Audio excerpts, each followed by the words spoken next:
నిన్న బెంగుళూరులో ఫంక్షన్‌కి వెళ్ళామని చెప్పాను కదా! సో, అక్కడ మాకు తెలిసిన వాళ్ళైతే వచ్చారు. సో, వాళ్ళది కూడా కర్ణాటకనే.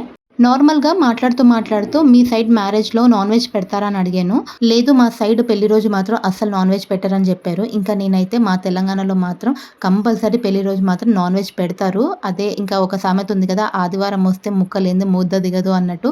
ఇంకా ముక్క లేనిదే మనకి పెళ్ళిళ్ళైతే అస్సలు జరగవు. కంపల్సరీ నాన్ వెజ్ మాత్రం పెట్టాల్సిందే అని చెప్పాను.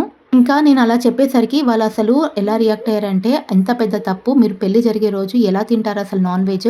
అసలు ఎలా పెడతారు? ఒక పక్క పూజలు జరుగుతూ ఉంటాయి. మీరు ఎలా తింటారు?" అని చెప్తే, నేను పెళ్ళికొడుకు, పెళ్ళికూతురు అన్నీ కంప్లీట్ అయ్యే వరకు వాళ్ళు తినరు. లాస్ట్‌కి తింటారు అని చెప్పినా కూడా, అసలు ఆ రోజు తినకూడదు. చాలా పెద్ద తప్పు అని చెప్పారు. ఇంకోటి బఫే సిస్టమ్ మనం పెడతాం కదా! సో, అది కూడా చాలా పెద్ద తప్పు అని చెప్పారు. సో, మన పద్ధతులు మనయి, వాళ్ళ పద్ధతులు వాళ్ళయి.